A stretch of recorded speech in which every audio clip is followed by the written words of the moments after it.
Ever since I was younger, there have been four cars that I'd always dreamt about owning one day. First and foremost is, of course, my Corvette. I still, to this day, am a big fan of the Corvette, and one day I do plan on owning one. The Dodge Viper. I've always been a fan of the Viper, but I don't see that happening, so that'll always probably be a dream car. The third car was was actually the Aztek, the Pontiac Aztek, so I actually did have the opportunity to own that. And the fourth car, which I had never owned, but I've driven a few of them before and such, is the Pontiac Grand Am.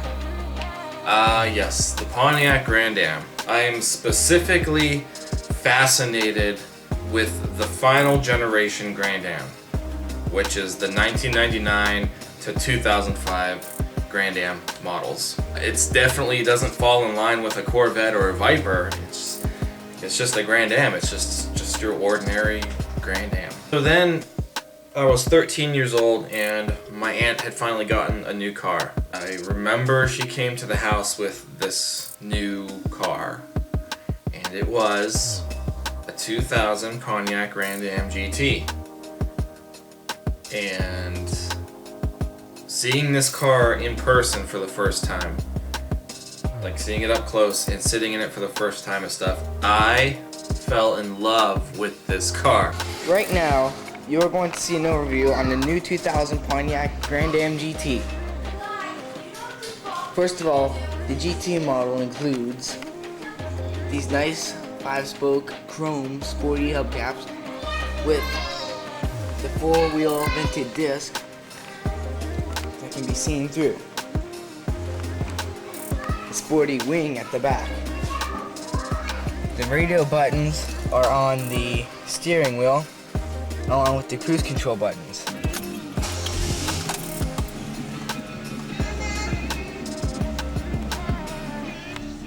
Trust me, we love seeing the tachometer go past 3,000. The roof can be easy to show you how the seats are very comfortable.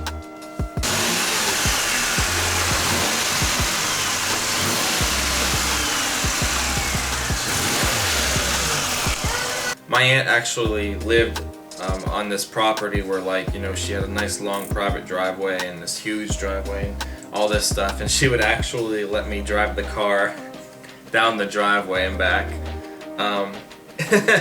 So that was actually, like, you know, the first time that I had actually ever, like, driven you know, a Grand Am was actually when I was 13, driving up and down this really long driveway. Drive! What are you doing? And Bobby's really moving! He's really driving the car! So yeah, like when we were with my aunt, you know, all the time, like, you know, she would take us to, you know, get, you know, food, or like I said, to the movies or such. So I mean, you know, I spent a lot of time with this Grand Am, and I was always excited just to be in the car, and I just, you know, enjoyed the car in general.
It only took me 20 years to finally get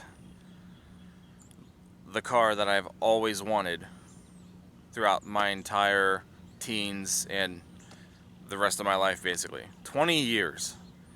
As a matter of fact, I'm wearing a shirt, an old Blink-182 shirt that I had when I was 13, which I probably had gotten roughly around the same time that I saw my aunt's 2000 Grand Am GT for the first time. So all that timeline adds up. So I figured I'd wear an old shirt that I still had just for the fact of making a video about a car that I've wanted since I was 13. And in today's vlog, which is going to be extremely long, so I'm going to try to keep as much of this stuff as short as possible in this segment, we are celebrating the first year of ownership of my 2003 Pontiac Grand Am GT Coupe, also known as Jade. And in this video, in this vlog, we're just going to take a look at all of the highlights and everything that we've done to this car over the past year. And I'm going to tell you guys how it's holding up at the present time.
Now today is July 12th of 2021, and the actual purchase date of this Grand Am was on July 27th of 2020. That was the day that I sold the 2001 Pontiac Aztek GT that I had purchased for $400, put in well over $3,000 into it, rebuilt it. It was my very first project car. And that was the day that we sold it. And right after I sold that car, after I got off of work later that afternoon, I went to go look at this one. Alright guys, so this is it. July 27th, 2020. The Aztek is leaving today. I am supposed to be going to look at a car today. Hopefully, it'll work out this time. I was supposed to go look at one yesterday. I think I mentioned that already. I don't remember. But dude sold it. Didn't bother to tell me beforehand.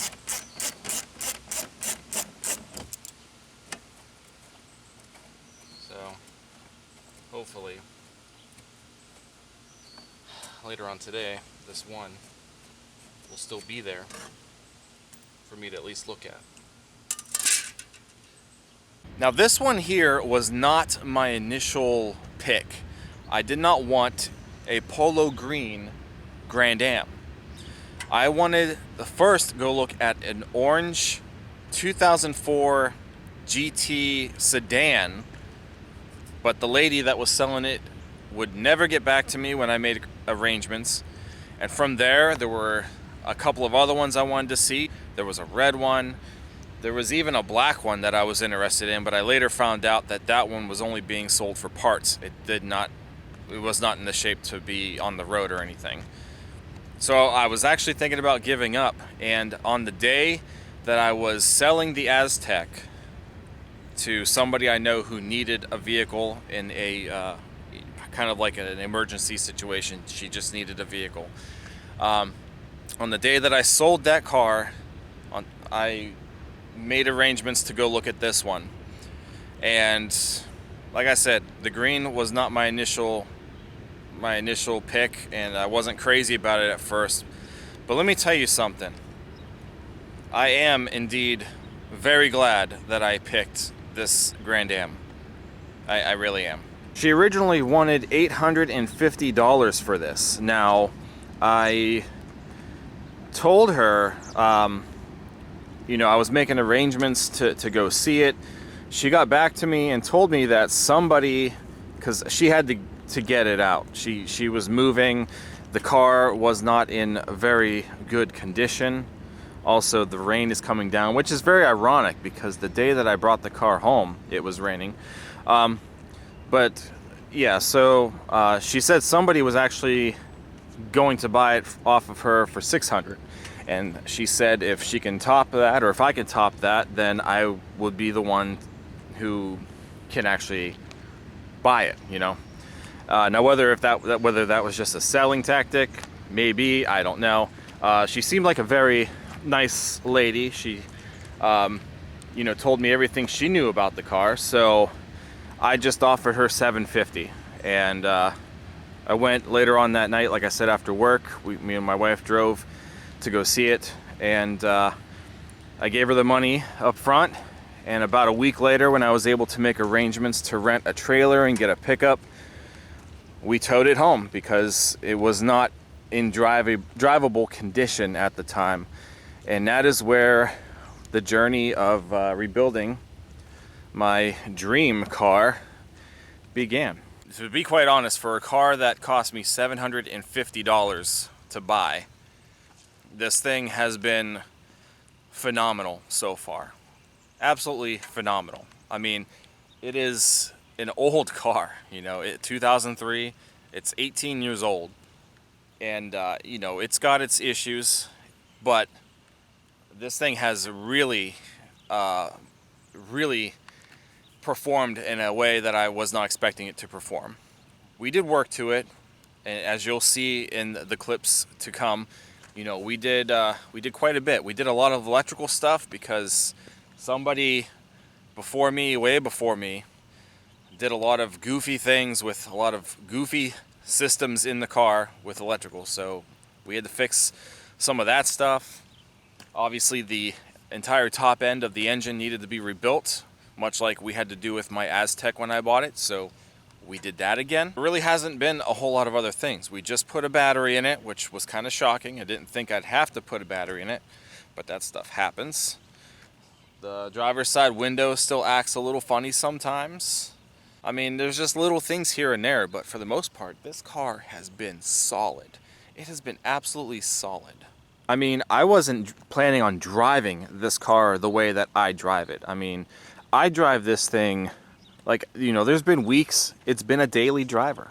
I would leave my good car at home and drive this one for a few reasons. And the main reason is because I just love driving it. I love being behind the wheel of this car. I mean, I just love looking at this car. It's, you know, I'm as much in love with this car now as I was when I was 13. And I wish, you know, part of me wishes I was able to get one of these sooner. And I've had opportunities to buy these sooner in my life when they were still newer and in better shape. But you know what? You know, this is apparently the one that I was supposed to have. And I really am glad that I have it. I got very lucky to find one that didn't have any real major rust on the outside. There's still some here after a year. It's still kind of along the lip there. It has not progressed any. And this one, unfortunately, did get bumped in the front, so the fender is creased when you open the door and whatnot. Same thing with the headlight, which was replaced, but might need replaced again. But we'll save on that for another day. But it's kind of pushed in. The bumper's got some minor damage to it. I mean, it's not going to be a pristine car, obviously, and I don't care about that. So, I mean, I got lucky. For this car, you know, when I bought the car, it had 118,458 miles on it. And for the most part, nothing else has really occurred during that time. You know, the scratches, those were there. A lot of these like to rust over here, you know, right under the gas cap. That's a big thing with these cars, and that one has not done it yet. The only real new spot of rust that I've noticed is right here, where it's starting to bubble through next to the GT emblem on the back. It's starting to come through the paint a little bit. That's really the only new spot of rust that I've ever noticed on this car since I've had it. I'm not even mad about it. I can still probably go get a touch-up and, you know, clean it up. This might have gotten worse, but I'm still thinking there might be a way to replace this. So I might go looking for one at some point in time, but again, it is not a big deal. It does not affect the performance of the car.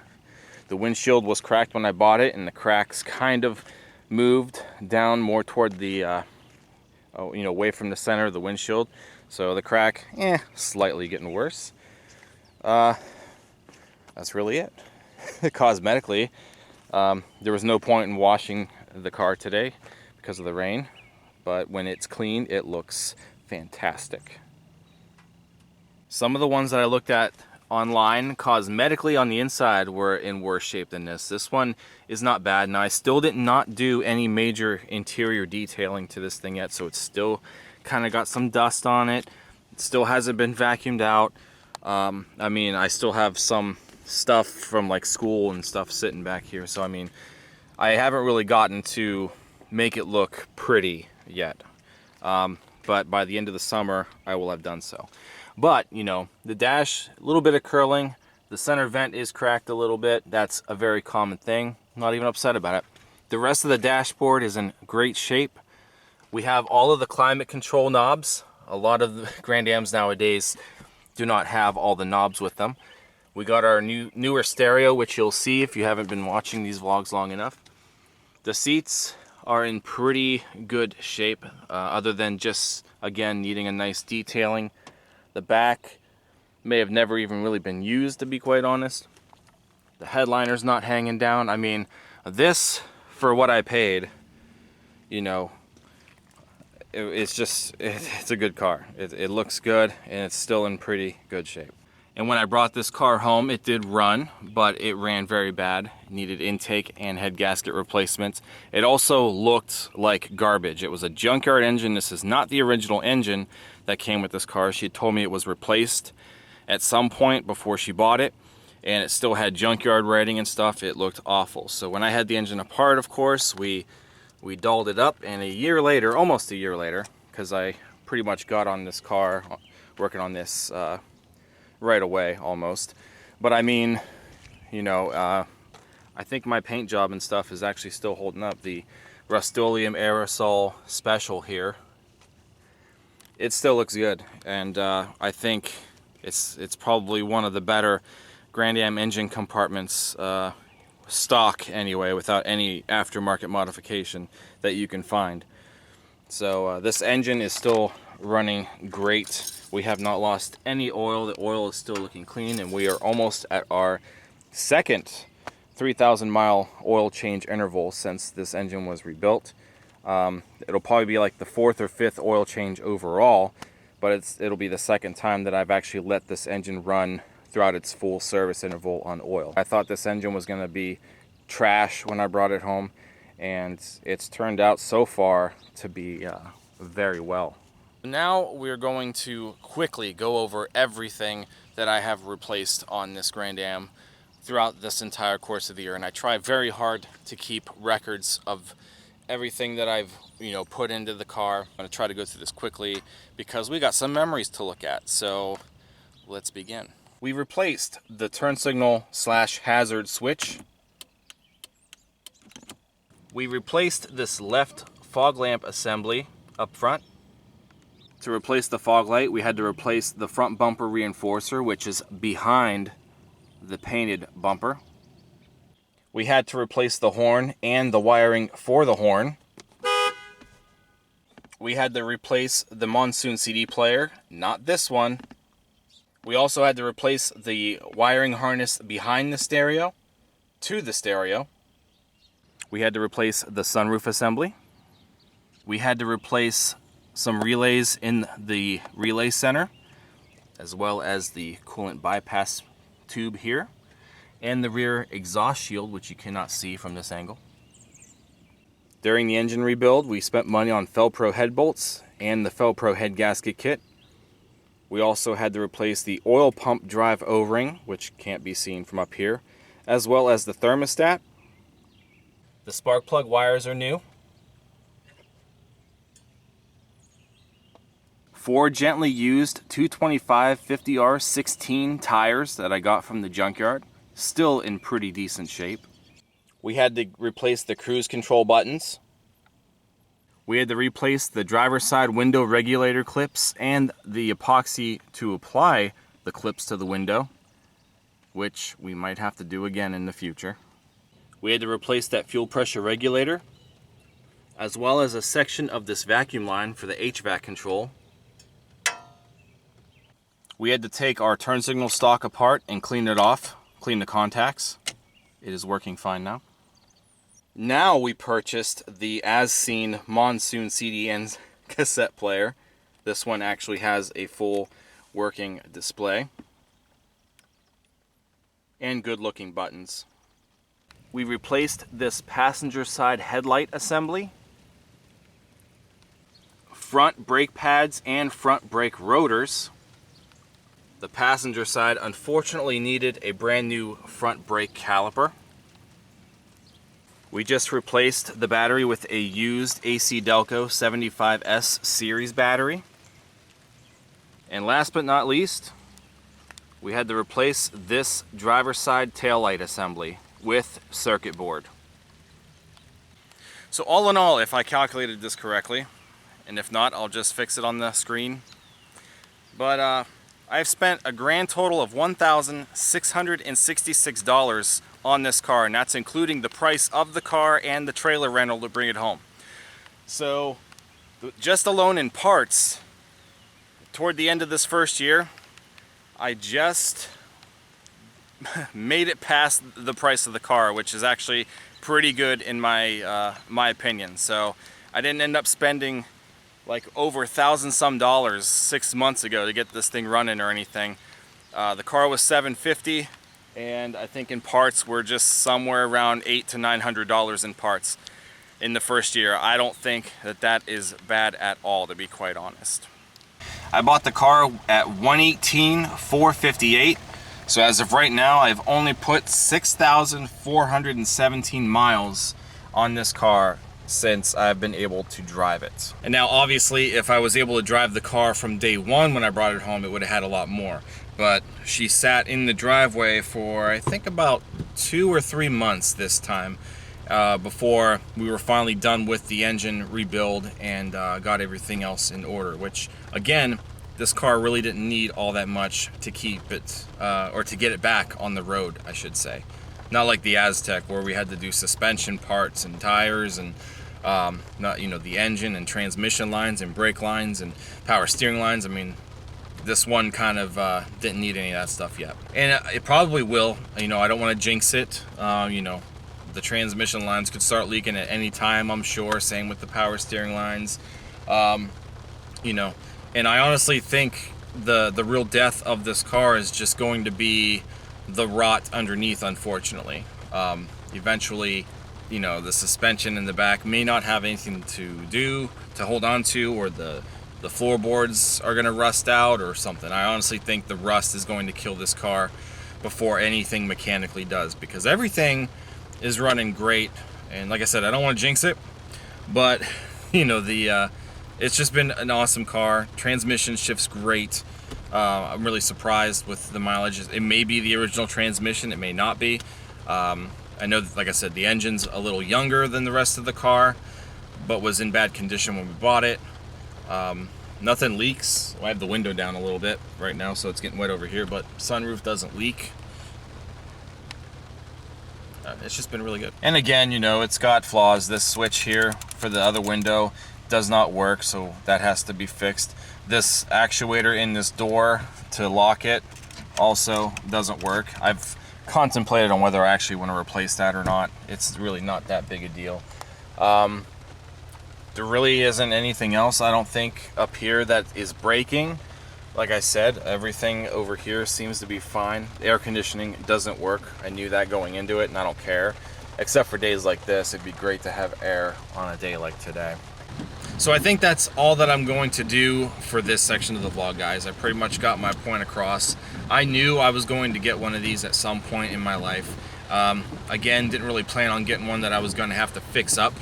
But then again, it's been kind of fun. You know, I've enjoyed rebuilding this and bringing it back to life, much like I did the Aztec. And it's even more special to me than the Aztec, to be quite honest, because the Aztec was special in its own way.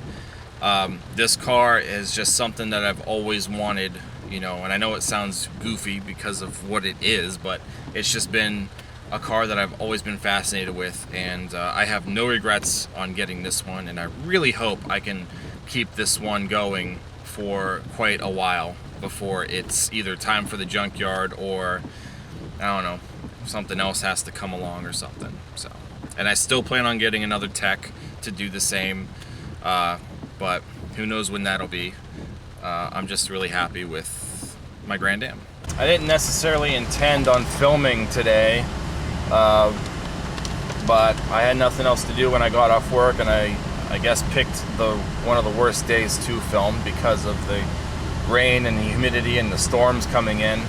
But we're done with this portion, so I'm gonna go home and make the closing for this segment, and you guys can watch all of the fun times that we've had with this car for the last year.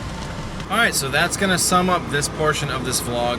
And again, I want to thank everybody who has been interested in following the the Grand Am saga. I really wasn't sure if many people were going to be as interested. I seem to have had a lot of Aztec interest when I had the Aztec videos. Since Grand Ams are a little more common, I didn't know if that was going to be the same or whatnot, but it was pretty decent. I did see a drop in some views, but for the most part, you guys are still watching these videos, so I am very appreciative, and I hope that you've enjoyed the content that this car and myself have brought to you over the last year. And we'll see what the next year and what else is going to come from this. So please enjoy the rest of this video, and let's take a look at everything that has gone on with this delightful Grand Am since day one. Enjoy. All right, guys. So here we go again. Here it is. This is my new project car. Something that I've always wanted since I was a very young child, like teenager, 13. I finally got it. This is a 2003 Pontiac Grand Am GT Coupe. And this will be our next project car for the channel. I finally got my Grand Am Coupe, and I wasn't settling for anything less than a GT. It had to be a GT. It didn't have to be a coupe. I was actually looking at quite a few of these, trying to find a few of these, and I ended up with the coupe. So this is an 03. The body has 118,000 miles on it. The engine was already replaced once, and there's a good chance that we may be replacing it again. A few other things here and there that we're gonna have to do, but for the most part, it's not in all that bad a shape. You can see the rain's really starting to come down now. The sunroof is stuck open, and ironically enough, the rain is falling in that direction. We have one new headlight assembly, newer headlight assembly. The other one is still pretty foggy, so we're probably going to find another headlight, something to match closer to that one. The license plate cover for the front bumper is with the car, and in Ohio we don't need front plates anymore, so that means I can actually use that, and it's going to look awesome. As we come down here, We have one fog light. The other fog light is in the car, I believe. She said she had it. It hasn't been put on yet, so we do have a fog light. It hit something, you can tell, because you know the bumper's kind of creased in here, kind of got crunched a little bit. It's causing the trim here to come off. We can fix that with some double-sided tape. We are going to need tires. Judging from how bald they are around the outside, it looks like we might have some alignment issues going on, so we'll deal with that. Just the slightest bit of rust forming around here. Really isn't all too bad. I can probably still catch that with some touch-up paint. The lower molding on this side is starting to come up, so I think this may need to be reapplied with some tape. I guess that's really all that held on to this from the factory was double-sided tape. You can see the side, or the window, how one side's higher than the other, so something is wrong with the track, and I'm gonna have to figure out a way to fix that. The inside really isn't that bad for the age, you know. It needs a good cleaning, much like the the Aztec did. The dashboard really isn't curling up. A lot of these end up curling up either toward the windshield, which this one might a little bit, but not that big a deal, or they'll start curling up here. In time, this is probably going to start curling up. While I have it anyway. Here's our front license plate cover. So we'll be putting that back on the front bumper. I honestly have not explored this car a whole lot. I just got home not that long ago with it, and so we're kind of going to do this together. Probably gonna get rid of the steering wheel cover because I'm not a fan of steering wheel covers.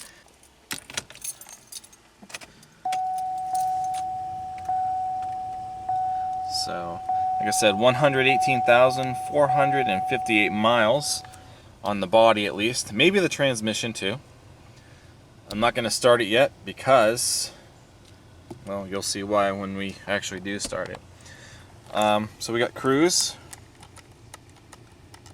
I think the button is either broken or stuck. So we got our fog light controls, auto dimmer.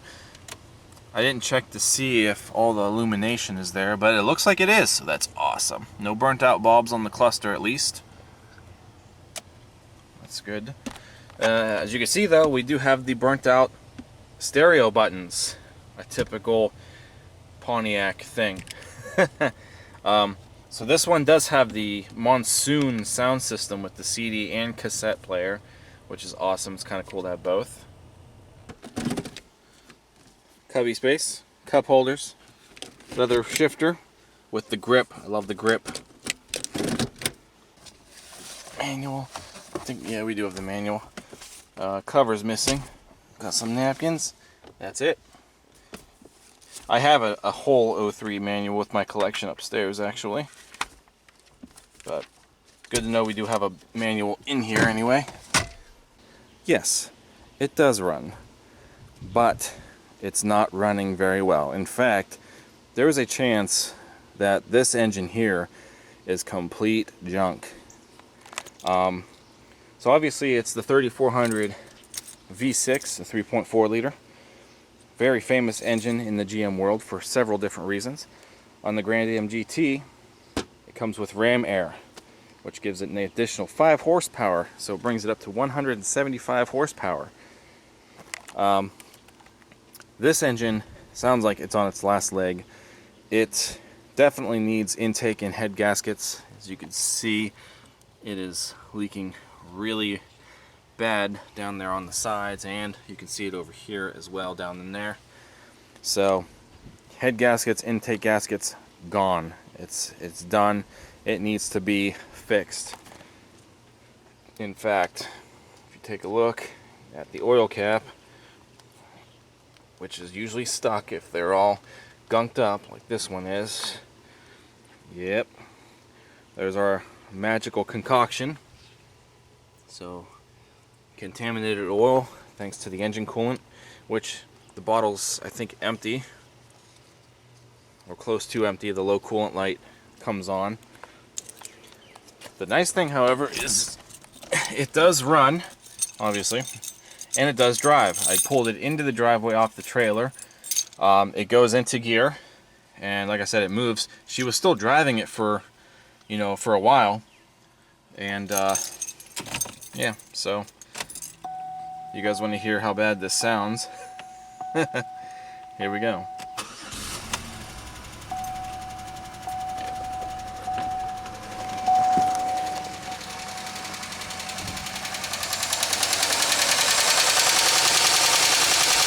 That definitely sounds like upper end noise.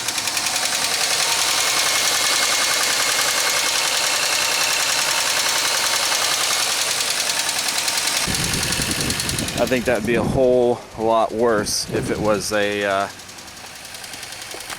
rod knock. But it runs. So maybe it is salvageable. That's it, guys. Welcome the 03 Pontiac Grand Am GT Coupe to the channel, and stick around. We're going to try to do what we can to get this thing as I don't know, I don't want to really say drivable now, because it does drive technically. You guys know what I mean though. We're gonna fix it up. Today we're going to do our first minor repair on it. It has to do with the turn signals. A couple of other things I did look at inside here, and I actually looked at all this while I wasn't filming the day that I got the car. So, you know, I kind of, after the camera was off from Sunday, I came out here to kind of just look over a few other things, try to learn more about this car, what else it may need and whatnot. And I'm going to show you guys, before we get into our turn signal issue, I'm going to show you guys what else I discovered. So I didn't really notice it until later on that evening, but there was a button here, and even when the battery or the car is running and you push this button, it doesn't do anything. So I'm kind of wondering why. What was this for? You know, where does it go? There we go. So yeah, it is wired. You can see these two wires here, and I was like, okay, so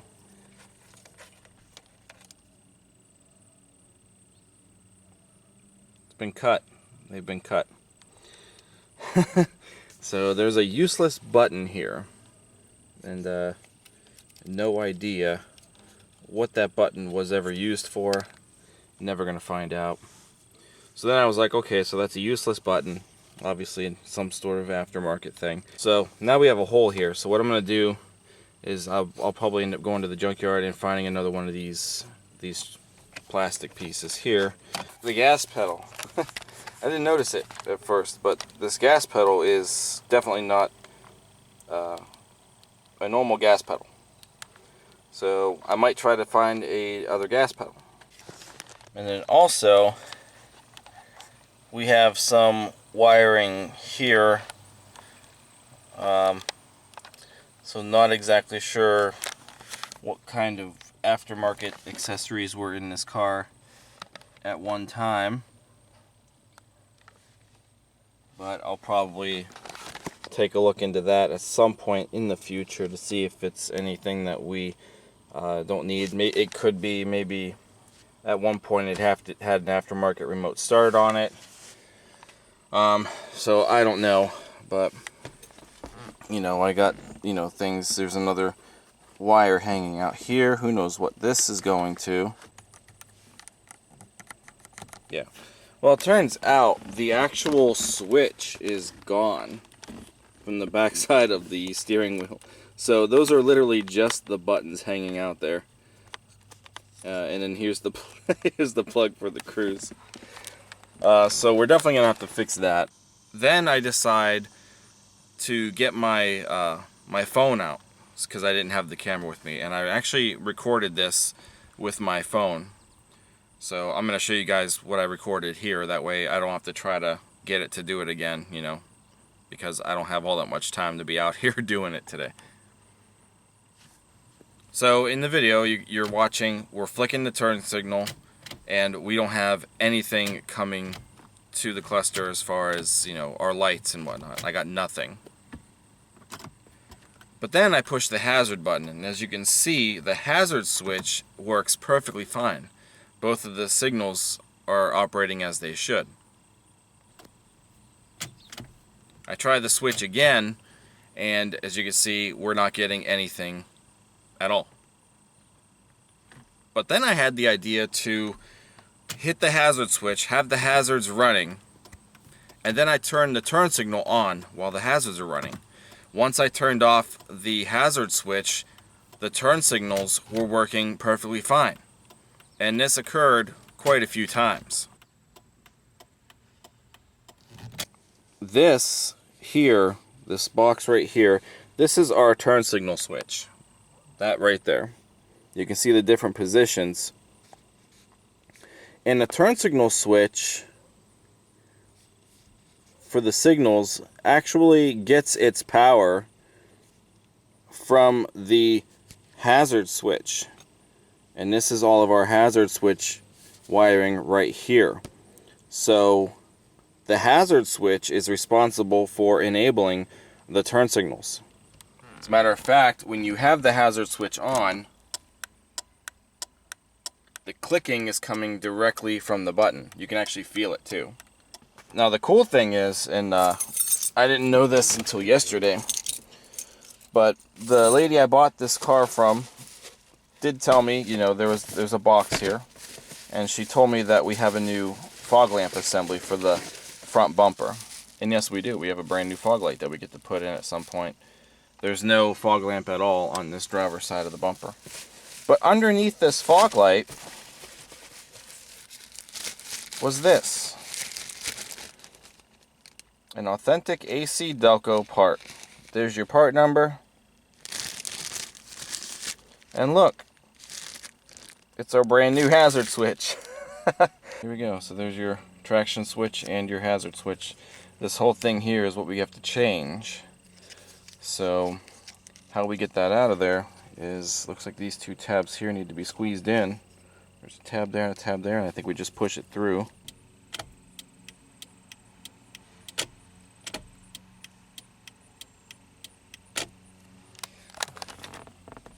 I think it's going to be okay.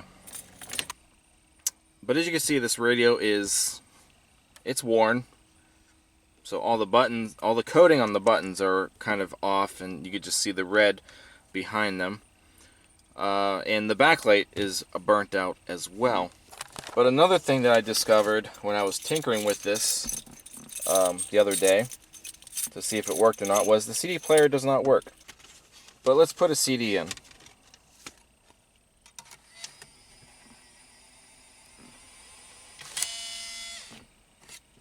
That's it. That's what it does.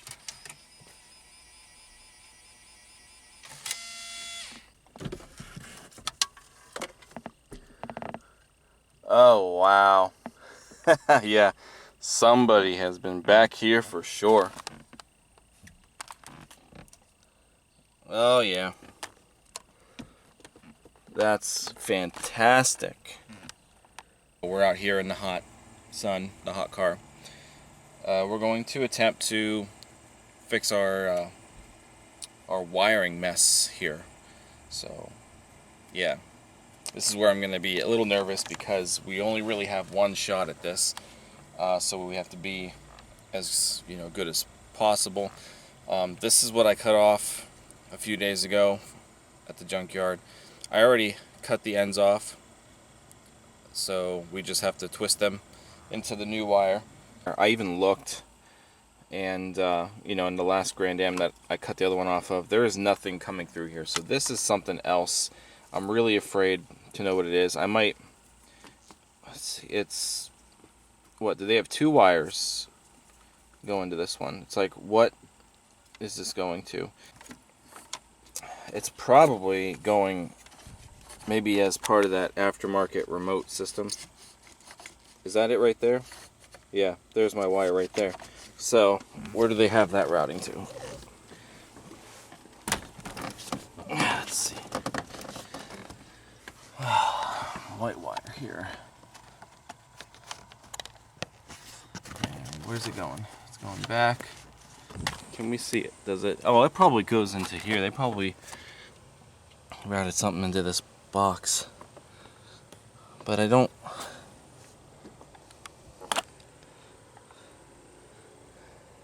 Oh, you know what? Hold on a second. Hold on. Is it that?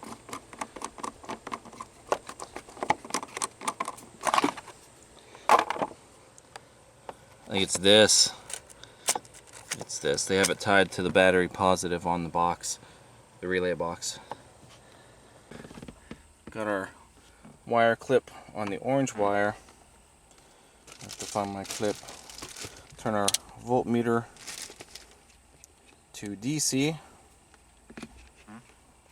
Hope it doesn't spark. It might spark. Hey, there we go. So that wire does work. We have 11.73 volts coming in through that.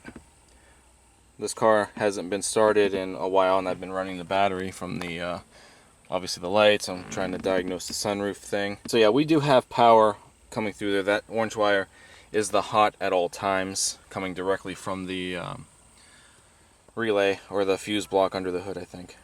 So it appears as though that wire is working. I'm happy. Alright, so after a trip to the hardware store, all of our wires are complete. I just finished doing these two, so the glue coming out of the heat shrink is probably still a little fresh. At least that, what, brown one or gray one.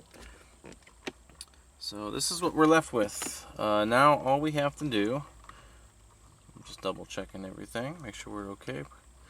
So now all that we have to do is grab some electrical tape, and we'll try to tie all this up into the electrical tape. That way it's not all sitting like this. I am going to go under the hood, and I'm going to get rid of this before I hook the battery back up. That's really the only thing that was left connected to the mess here, and as we discussed earlier, I don't think we need it. It doesn't seem necessary.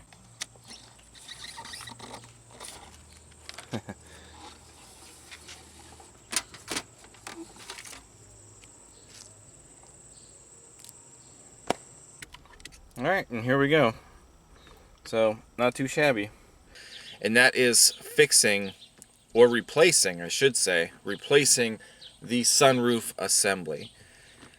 And I'm not really looking all that forward to doing this, but it's got to be done, and I don't want the tape that I have sitting on here for too much longer. So hopefully I can get all this situated before it gets dark. We can get to everything for the most part. There's not a whole lot you know, that really is going to be that big of an issue. Alright, that's it. Be careful taking it out. You don't want to knock your mirror down. I didn't knock my mirror down, but it was really close. So there's our sunroof assembly. Here we are with our old sunroof assembly and our new assembly. So this should be fairly easy. We don't really have to unplug anything. We just have to move all this stuff over as is. And it's actually going to be fairly easy. To get the motor off, we have 3 Torx bits right here. That's going to pull the motor off of the cable assembly, and this module here just slides over like this. See, so basically the module's out. That's all you got to do there. We'll have it lean up against that rock, if it wants to. So that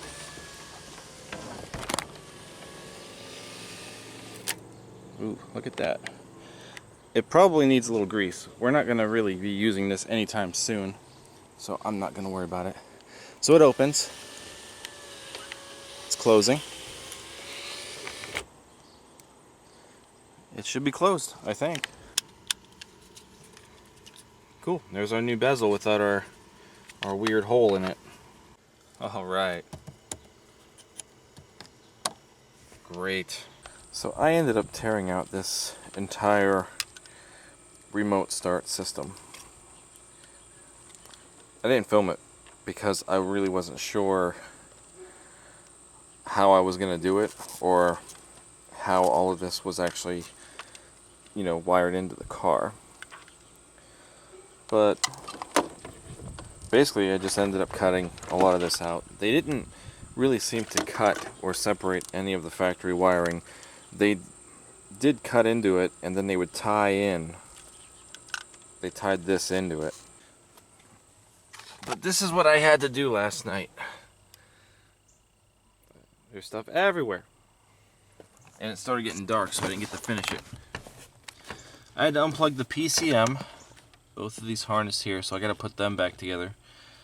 Because they had wiring kind of going around these other wires and such. So that's where the majority of all of our wiring was. There was a ground here. I cut it off. They had it tied into the steering shaft. So I cut that. And then on the passenger side, you see I got the glove box torn out. They had two wires running through this entire console here. And under the glove box over there is the BCM. There were 2 wires that they had plugged into the very first harness up there for the BCM. Snipped those off. I did wrap some tape around those, so that should be good to go. Like I said, I got to wrap tape around those so none of those other wires touch anything else. And then came the ignition. Well,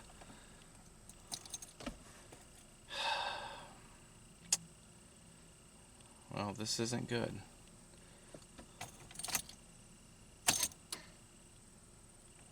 It's not even flashing.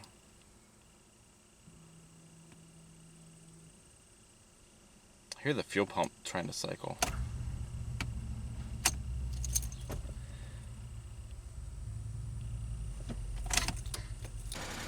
Hey guys, I got it. You can hear the awful tick. It's running. That yellow wire wasn't touching good enough. Oh, whew. Boy. So yeah, tonight I'm just gonna have to solder that or crimp it on. As you can see, it's actually making better contact. I had to rebend the wire. So yeah, if we shut it off, and if I remove that, just have it kind of floating.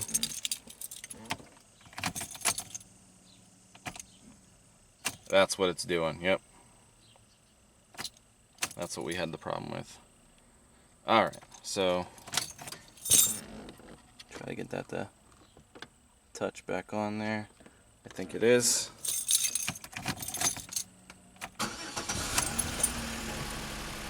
Alright.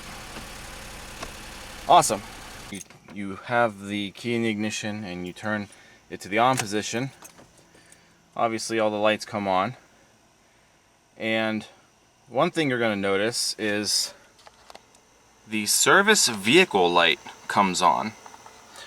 And I think a lot of people don't really understand the service vehicle light. They think it's the same as the service engine light, but it's not. They are entirely different lights. Obviously, the service engine light has to do with the engine, vehicle emission systems, the computer, PCM, you know, that kind of stuff.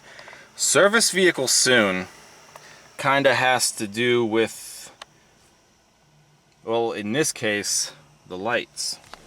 So let me show you. If we head to the front of the car here, look, we don't have headlights. We have parking lights. Oh, this light needs to be replaced so bad. We have parking lights. If we go to the back,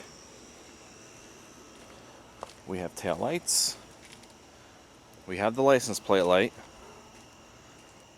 And if we hit our hazards, which, you know, we just replaced our hazard switch.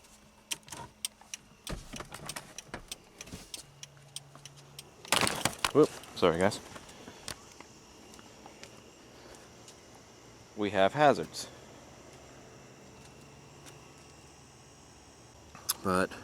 micro relays.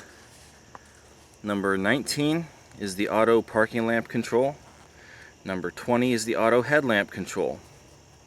21 is the horn, 22 is for the daytime running lights. So I was looking, and all 4 of these sit in this corner of the fuse block.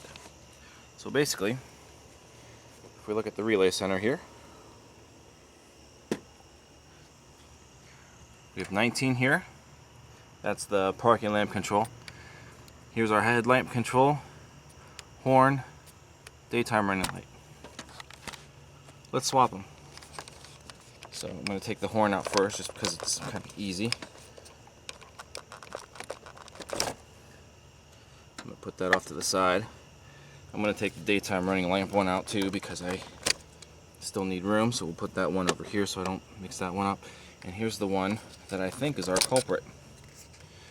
This is the auto headlamp control, and it's hot actually. It is warm.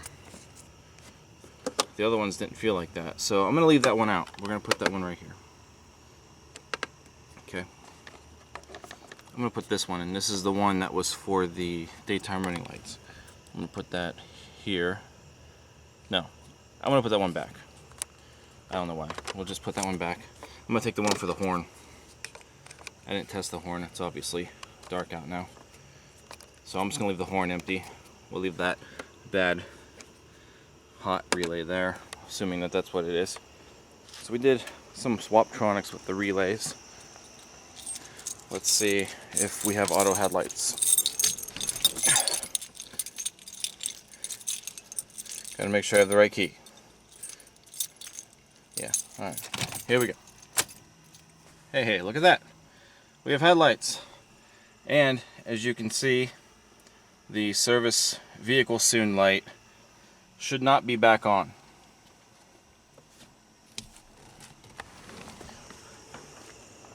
So the relay that's in place for the auto headlamp control circuit is bad, so I have to buy another relay. On the plus side, my horn relay is good. I am expecting a lot of disgusting stuff to be coming out of this engine because it has intake and head gasket failure, which we will be attacking in the near future, I hope. But I want to get this oil out of here, and I want to put some clean oil in it just to see if it's going to run and sound any better. I just want to say, you'll notice that the car is actually sitting at a different angle. It's backed into the driveway now. That's right, I moved it because, for one, I want to move it up to the house and give it a wash. I gave it its first wash yesterday, so it looks a little shinier. There's still a couple of marks that I wasn't able to get off. There's still this tape mark here, so I got to work a little bit on that.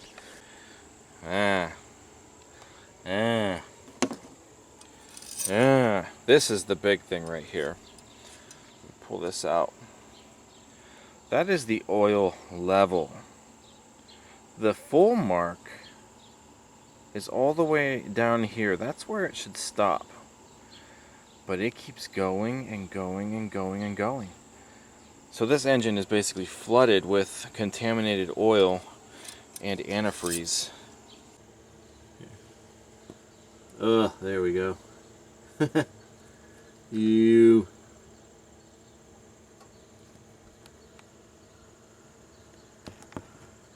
Oh, that looks so disgusting.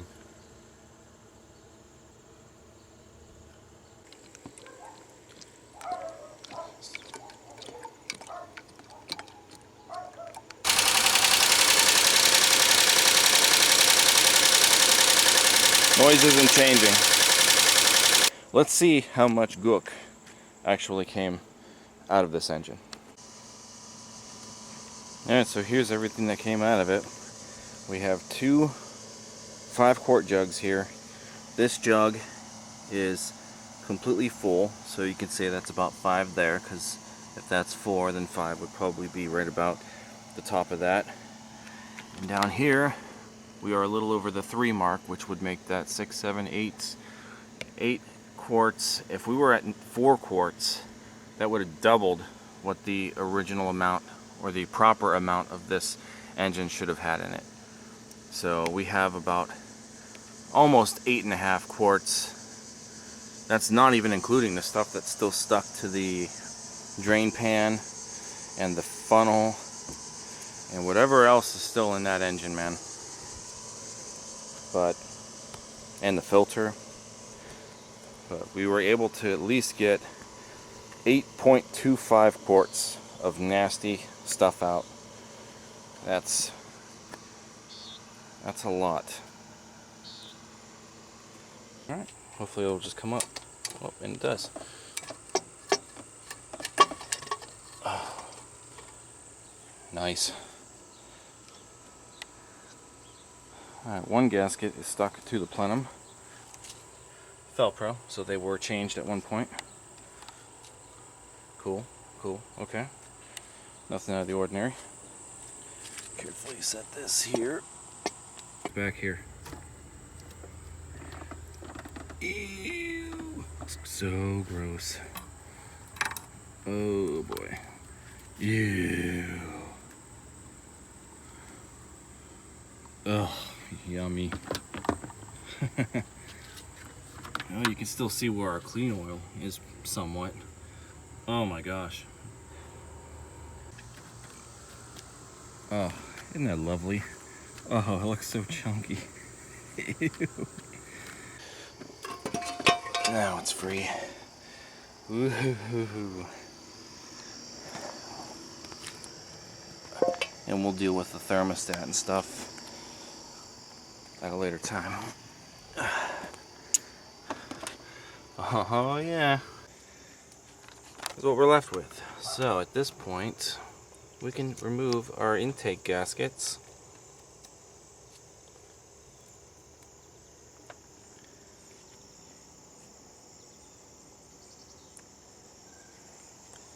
I wonder if that's the failure point right there. See that hole? Or that little tiny hole? Possibly. Alright, so we're on the last bolt for this head. Just from loosening them, I can already hear the antifreeze hitting the basin. I can't move my basin all the way to the middle of the engine because the jack's in the way.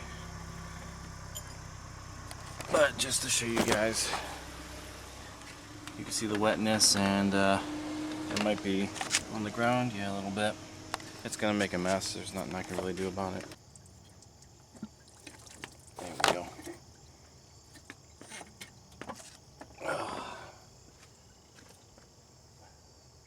So it appears as though the gasket actually came off with the head. Oh, alright. I still see some green in these cylinders. What we drained out from the radiator stuff almost looked like pure water. Let's see if we can get a hold of it. Gasket's still on there. And here's what we got for the backside. Man, that actually went a lot easier than the tech did, to be quite honest with you. I mean, granted the tech was the first time that I'd ever tore anything apart like this. This is the second time on my own vehicle. It went a little smoother, and I think it's, you know, I learned stuff from the first one obviously, and I think just the entire setup of under here, you know, there's more room to work and stuff like that, so maybe that all kind of plays a part in it. But yeah, for the most part it went pretty easy. If I didn't have work in school and stuff, you know, I probably could have had this done you know, in a day. Keep compressing that a little bit. That's about as far as that's gonna go. Oh, and the keepers just fell out. Grab one, grab the other. I've said it before, do not lose these. Do not lose these at all. They are very important. And when you put them back in, they should look like this. They bevel downward. That's also very important. We'll set that off to the side there. Here's the valve, or the spring.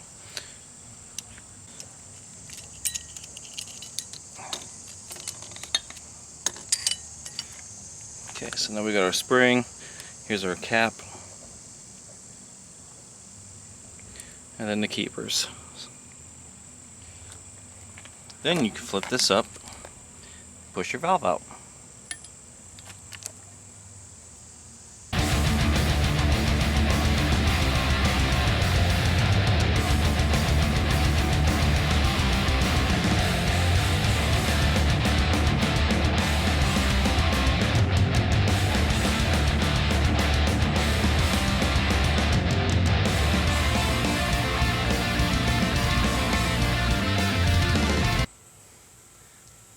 It's time to retire my toothbrush anyway. That one there, probably not doing a whole lot anymore.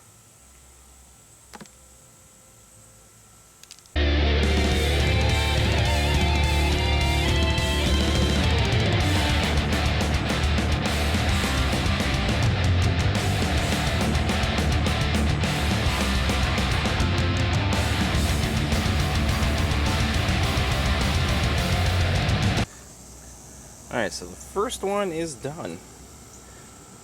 And this is as good as this one's going to get. The bottom here, the head surface, a lot of this is going to have to be scraped and sanded off.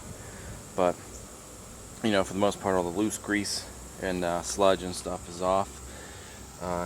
Try to clean up the intake ports as best as I can. That was really sludgy. It's not perfect. But it's definitely a lot better. And then of course our actual you know, surface here. I don't really want to set it back down on that. I'll just carefully set it here. So that's pretty good. That's pretty good. So we're gonna do that one. I'm probably not gonna film any of the process with that one. And I don't know, I guess I'll go from there. But this is what we got so far. It's like deja vu all over again. The lobe will hit the bottom of that roller and basically push the oil out of the top of that. That oil gets shot through the push rod that it's connected to, and the oil comes out through the rocker into the valve, you know, valve spring area and whatnot, and it keeps the top end of the engine lubricated. So these are very important. When they are starved of oil, they'll make a tick noise because there's nothing there to lubricate these. Which is why if it is one of these that we're making the tick, they're probably plugged up with some of this nasty oil and sludge and stuff.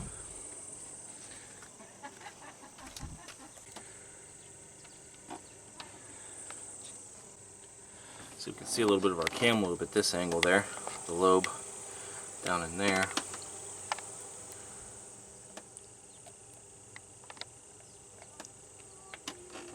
So here's our engine heads. You guys saw the video where we cleaned them up. But now they are fully ready to go. The bottoms have been sanded down. They were checked. Both heads were checked for warpage, and these heads are straight. Good to know. So the car didn't overheat that bad to have to replace the heads. In this bag we have all of our lifters. The lifters were terrible on the inside. I did find the culprit, and it was one of our number 5 lifters. As you can see in this picture here, the one lifter is kind of it's kind of pushed further down. So we took it apart, and it looked like the insides of the lifter had varnished, is what they called it. So it basically got stuck, lack of lubrication, and yeah, so I basically, after that, I ended up tearing apart all of these lifters, all 12 lifters, and I cleaned out all of the what I refer to now as intermix, where the oil and coolant are together. So cleaned out all of that from the bottom of all of the lifter components, soaked them in brake clean, actually put like a kind of like an emery cloth type thing, you know, cleaned out all of the actual, you know, lifter cavities and whatnot, filled them up with a little tiny bit of oil and put them back together. So they are all cleaned up. Any dirt that's on them now is from the bag because they're in the same bag. This is our before We'll spray some stuff on it. It's not as dirty as the Aztec was. You guys remember the Aztec? It was completely black. That's what leads me to think that this engine was actually taken care of before this intake leak. It really doesn't look all that bad. But that's it for a few seconds. I mean, a decent amount came out, but it's not going to be perfect. But so this is done. All right, so I took all the tape off, and this is pretty much our final product. So you can see just with, you know, the different little other pieces on there, it makes it all kind of stand out. Oil caps in the house. Yeah. So yeah, it's just gonna get dirty real fast once I start putting everything back together.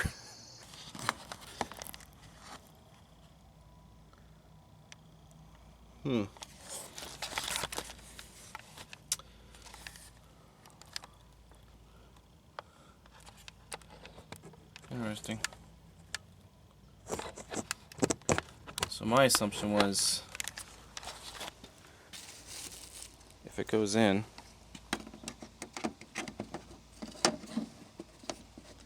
somehow, you might need two hands to move the plastic around and whatnot.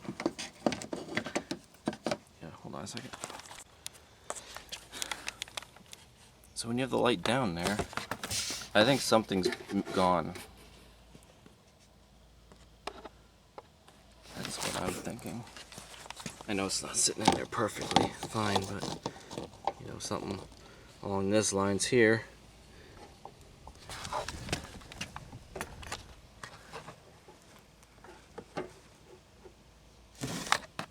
I think there's supposed to be something holding onto it from the top. I might have to try to get that other light off. Alright, so I just pulled this away, and looks like that's how it's attached. There's water in the horn. What the heck? Oh, great. Water in the horn. Are we missing a horn? I don't even think I ever checked the horn. It probably does not work. It is filled with water. There's another bracket there. I wonder if another horn's missing.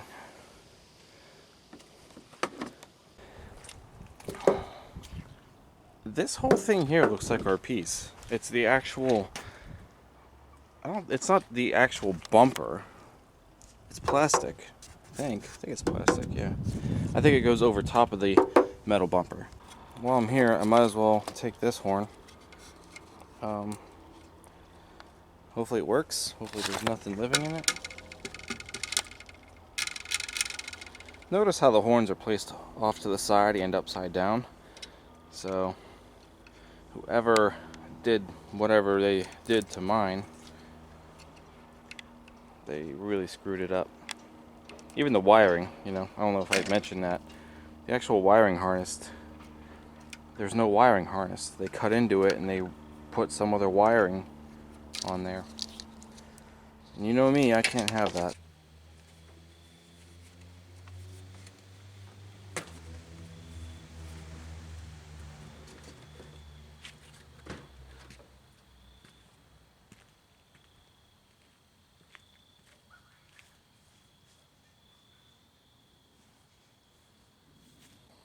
Ta-da! It looks so messed up. Oh. Now it's out.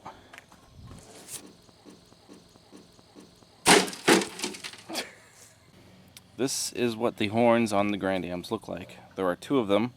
Notice how they are not upside down and all by themselves. We got the correct wiring harness that I cut off. I cut a lot of wire just in case. I probably ended up cutting some of that off. Compared to the wiring here that they tied into the original harness, which I've seen a lot of on this car so far.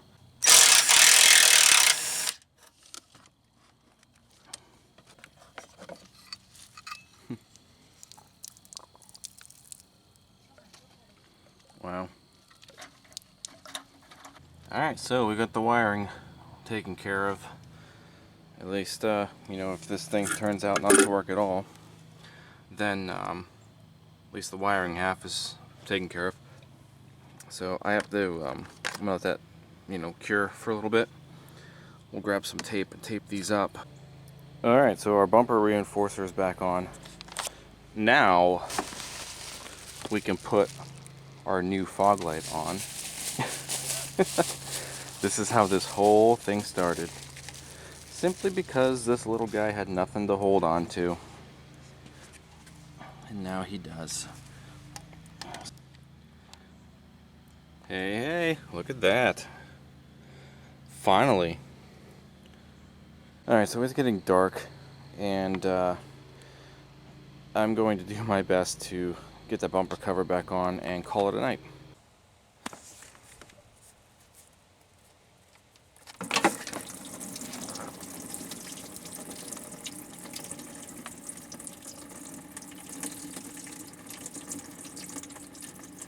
It'd be nice if that was draining the whole block. Maybe it is. Yeah, it might have.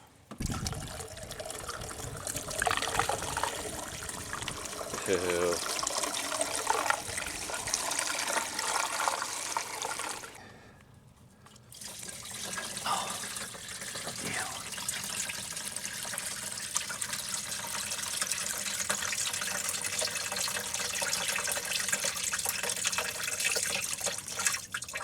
Just to kind of flush everything else away. On the cam. There we go. Alright guys, so it's been about 2 days I think since I last filmed. And here's where we are. So our heads are bolted down, 44 foot-pounds on the first pass, 95 degrees on the second.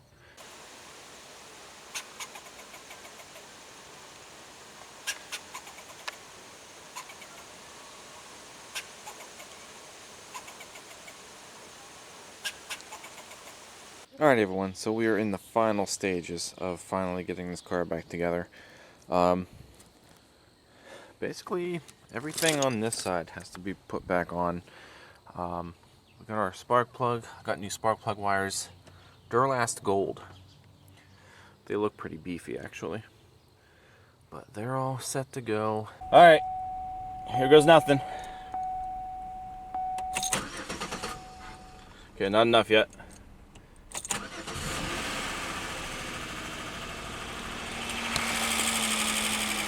That lifter's still ticking. Oh no! But it's running. Oh man. Alright, so she has been on for quite a while. We got the occasional new smoke from some new parts. The tick. She's quieted down. It actually sounds pretty good. And for those of you who may have watched the other video, yes, our new driver's side fog light does work. Oh, I never checked the horn. Because I bought that horn. Does the horn work? Yes, it does. Alright, so we got a good horn, we got a good light. The engine sounds good.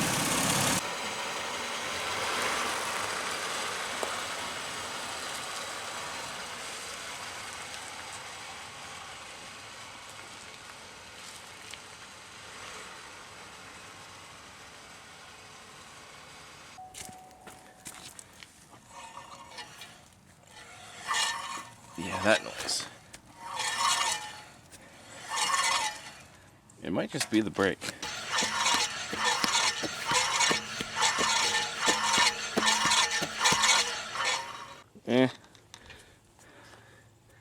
I might pull the wheel just in case to see. Maybe the rust built up so bad on the plate. Is there a backing plate on this? So it must just be the brakes. Ooh. Oh, this one is not as free as the other one.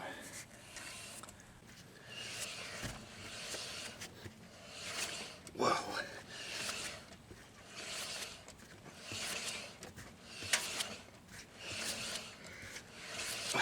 Alright. So this one might be hung up. Alright, so we're off. You can hear the noise of that brake. Pretty sure that's what it is. And see, it doesn't feel like it wants to go anywhere.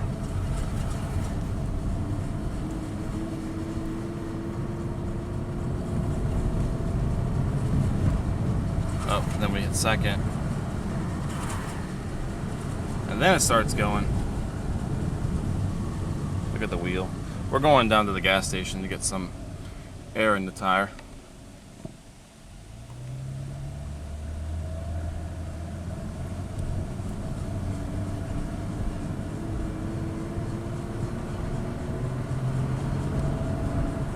Yeah, it's like once it hits a sweet spot, then it kind of moves freely.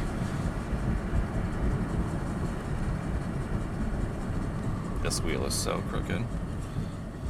I went to go put my seatbelt on and I totally forgot that we have the seatbelts unhooked from the when we had to do the sunroof, so I should probably get the seatbelts put back together. So we got our air on our tires. It cost me $1.50. All of the tires were actually at pressure except for this front driver's side one. It was down to 18 out of 30. The other ones are fine.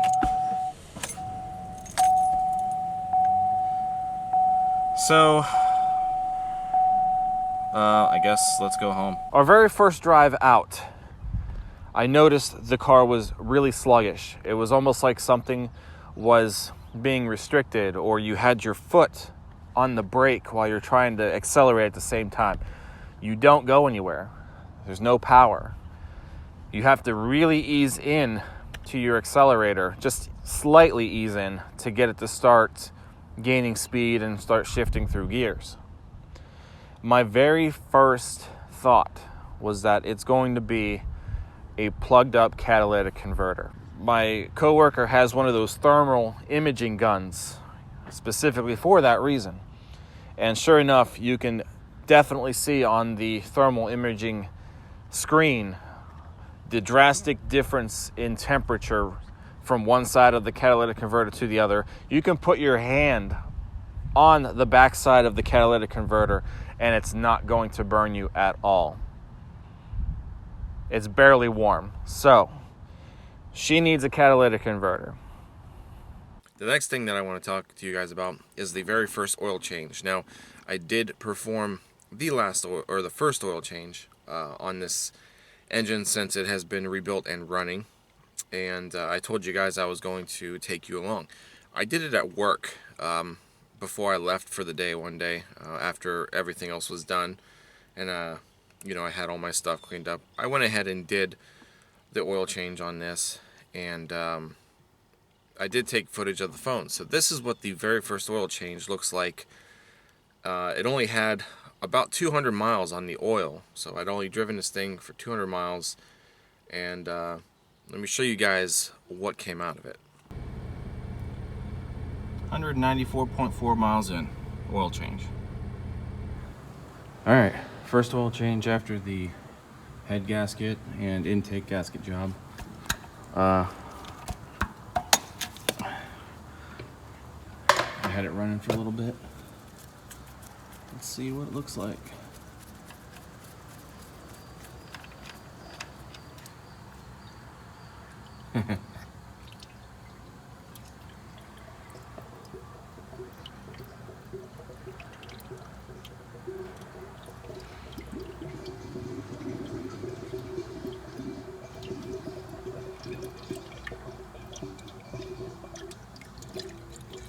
It's almost got the clarity.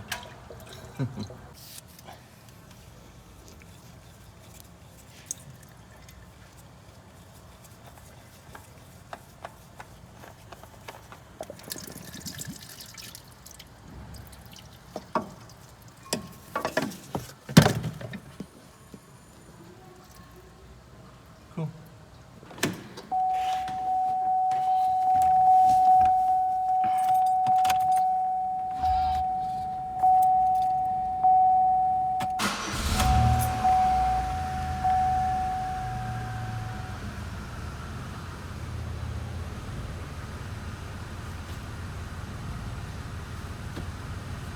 So there you have it. That's our first oil change. And so far I have about almost 200 miles on that oil there, also the new oil. I took a light and I'm kind of tracing around, and at first I thought the heads were leaking because the oil is dripping off around the head bolt on the corner and so forth underneath. So I'm freaking out. I know these heads are good. I know they seated fine. I know I properly torqued the bolts down. And then I started wondering, there's no way that that would be leaking there like that, especially oil, because there's no oil pressure in the heads like that. It's the only place where the oil could leak from is up toward like the very top of the head, near the valley of the engine where the oil runoff drains are. So I started looking up a little further, and it's along the top of the valley also. So that leads me to believe that I did not put enough RTV sealant on the flat spots where the lower intake meets the block. And that is what I have to correct today. I'm not looking forward to doing this. There was like a puddle of oil sitting on the side of the block there. And as it sits here, there's some fresh spots from last night. And you can see the bottom here, it's still running down.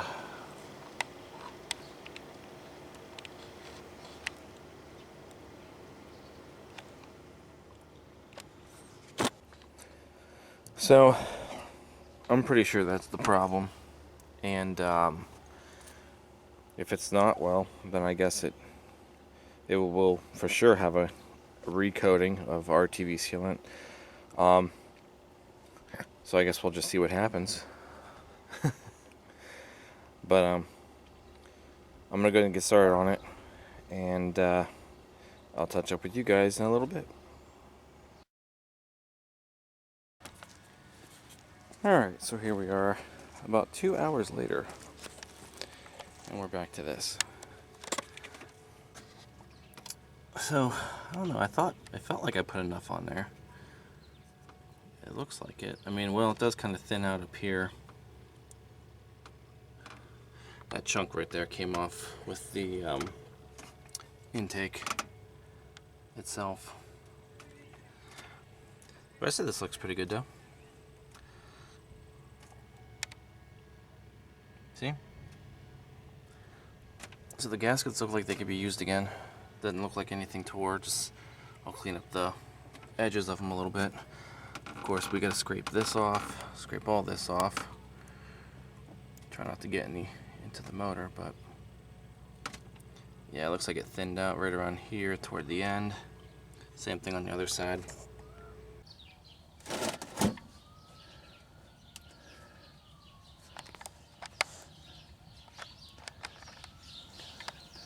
Come on.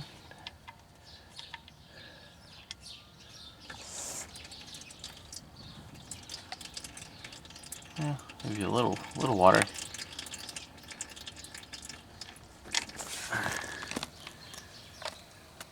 I was gonna change this oil out anyway, like I said. Oh yeah, you can see it's like pretty watery on the plug even. So yeah. See? Not cloudy. Cloudy. Not cloudy.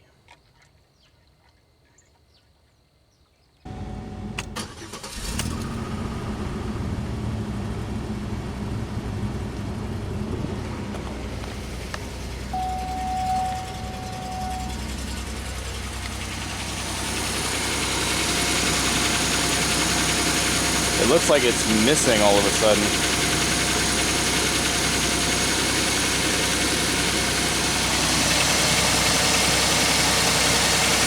That's weird, it wasn't doing that earlier. Oh, great.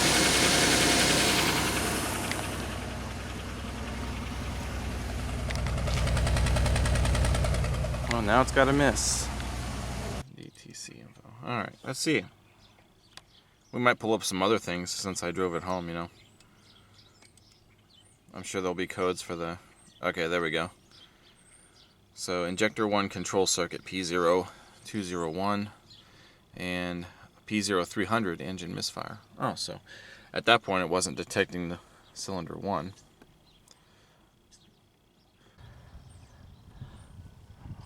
I wonder if like the clip or something broke on the injector. Maybe it's not plugged in. I didn't unplug the injectors this time. I left everything plugged in when I took the rail off on both occasions. That'd be really interesting. Alright. Just as I had suspected, it somehow came unplugged. How did that happen? I thought that didn't look right sitting down in there. So did the clip break, or... It's just weird because I didn't take this off. Look, it snapped into place. What happened? Look at that. And it fits. It's not coming back off.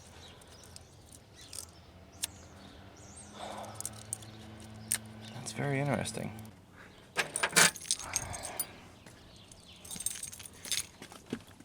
Alright. Let's start it up.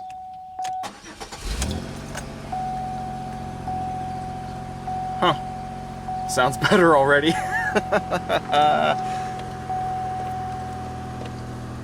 Wow. I want to know how that even happened.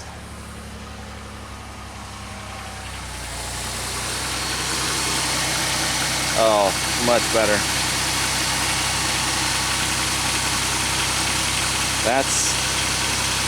That's weird.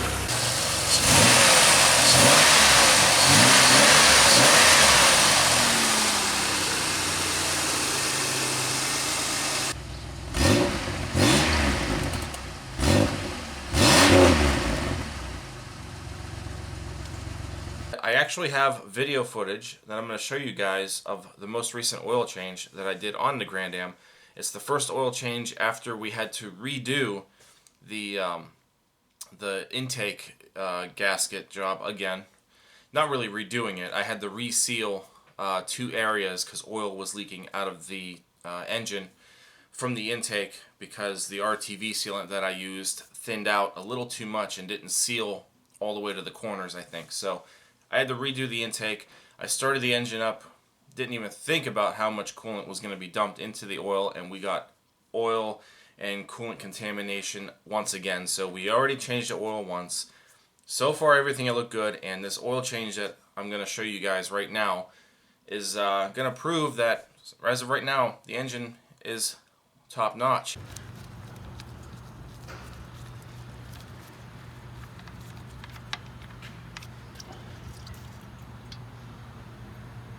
Actually, it looks pretty good. It still looks clear. Nice. So I think at this point this engine may be free of any danger from any coolant contamination. These gently used tires that I put on this thing are so far holding up pretty well. I'm about to double check and add air to these while I'm here before I leave and lock everything up. It should be at 30 PSI is what this car is recommended for. So this tire is good. I always try to keep it just a little over, like right about there maybe. Driver rear, also doing good. Yeah, that's good right there. Front passenger. Yeah. So all 4 of them are actually holding up pretty well. And these in the back here are 6/30 seconds and the fronts are at 8s. They really didn't have a whole lot to choose from in this particular size when I went as far as a set goes.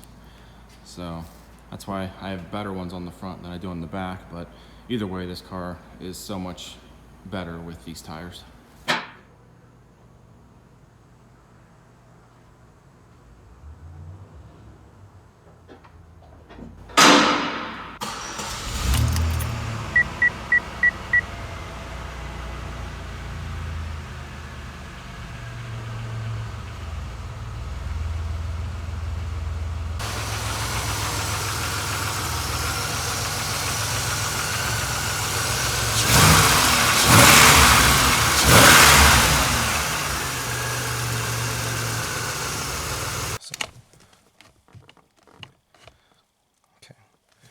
That's right there.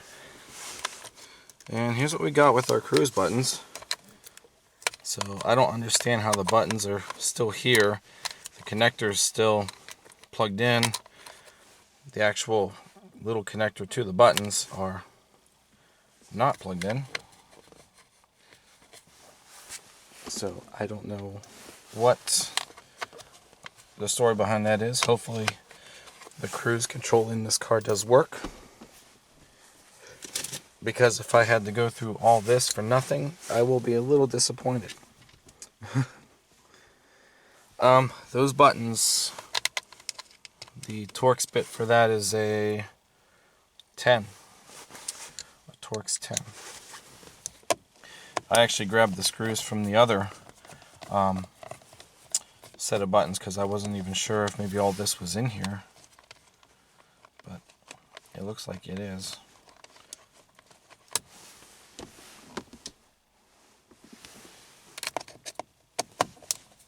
So just these two buttons here.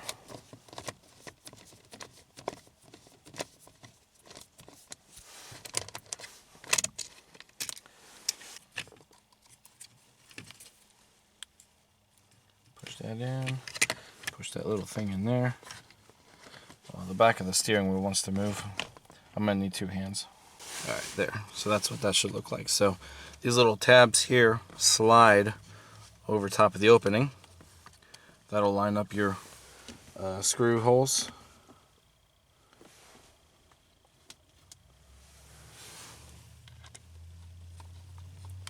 And then from there we can start driving these in. Alright, so before we do the highway thing, I'm going to try it here in town.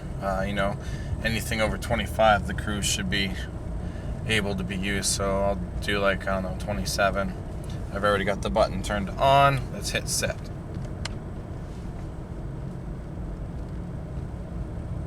It's working. Yay! Alright, so the door skin is off. You can definitely tell somebody's been back here before because the waterproofing is gone. This is what's left over of the foam. Some of the tabs are already broke off or missing. So, yeah, see, they're not even here. So, yeah, somebody's definitely been over here. There it is. So as you can see, it connects up here. This is where the tweeter goes. And yeah, it is unplugged, so I'm gonna plug it in. Oops, don't really want to do that. I'll plug it in, and for copyright reasons, I can't really play music. So we'll see what happens. All right, well, yeah, I've been sitting here for a few minutes. I had the stereo on. Spirit Box. That's all I've been listening to lately. Spirit Box. But it sounds like it's working okay. It doesn't sound like it's crackling or anything. I don't hear any kind of static. It may have been because of the crappy wiring that somebody had performed way back when. So yeah, it seems like it's okay now. As to be expected, no weather stripping or no weather shielding in this door. Alright, so I got the window down a little bit, and there's the one clip there, still attached.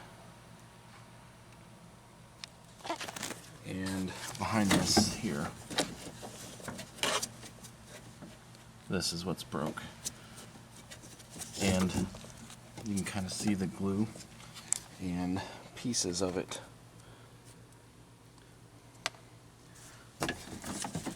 So this is where you can see a little bit of the glue left over.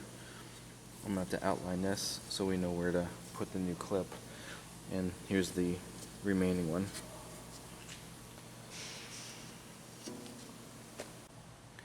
So we got the regulator out. Bolt here, bolt there,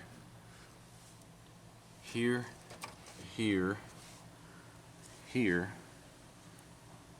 and then the middle cable you pull out of this little tab back here. And this may actually be worse than I thought. Here's the other part of the regulator. It's obvious the clip came off, but I think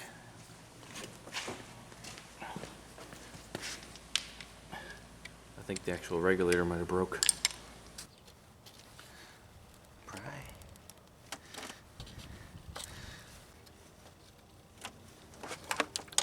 There we go. A little bit of gasoline is coming out. It's probably going to eat away at my paint on that I painted. And now we got to get off the line.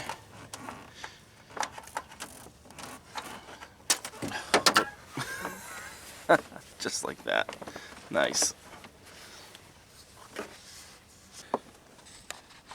Alright, and there it is.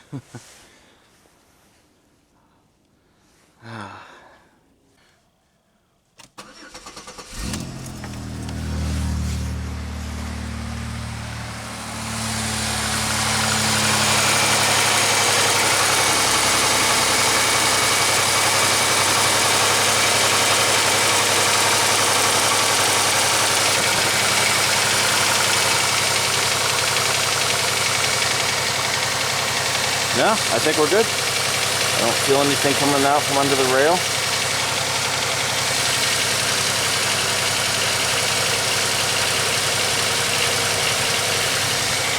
The turn line feels like it's sealed.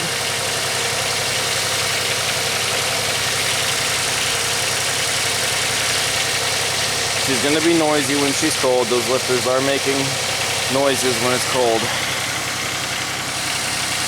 I think it's okay. I think we did good. So now I gotta get back there and disconnect those, and then we'll take it in the house and see what happens. All right, there we go. So 2 connectors on the left side, 1 connector on the right side. I'm not exactly sure which of these is for what, the turn signal or the lights. Out of curiosity though, now that I have this removed, I'm going to put the key back in, switch the ignition over, and see if it actually makes the click noise. There's grease on my thumb and I just touched my face. Look at that. It's not clicking.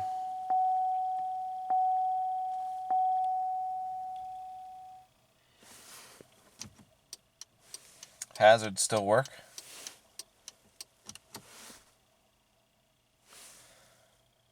Interesting, huh? Alright, let's take it a step further. Okay, so the connector that goes at the top of this stock, the one with the green, I do believe that's the one for the turn signals. So I plugged that one back in. Alright, we'll just do that. So I plugged it back in. Let's see if our clicking comes back. Yep.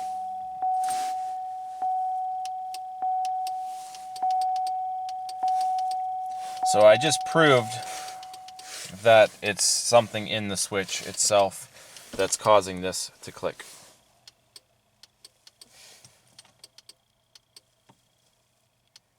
I can probably unplug it with the key on and it'll probably stop. Try to push it out. Might need 2 hands. Oh.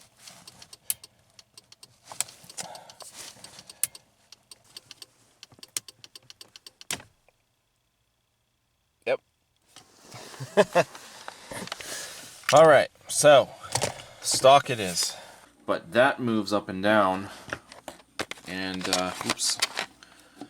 And I do believe this here is where it meets the actual signal for the the flasher.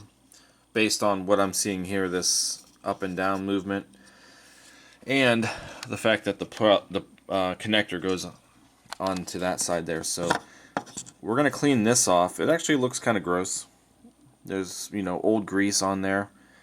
So we're gonna clean that off. We're gonna try to clean that off also, and then we're going to apply dielectric grease is what you should be using. I don't have any here at the house, so I'm going to use Vaseline. But it does appear that the clicking has stopped. So cleaning the actual connectors appears to have worked out okay. Jade is still in a very giving mood, especially today, because today happens to be my birthday. So she gave me a nice gift to try to figure out today. And for this, we need our handy dandy Tech 2.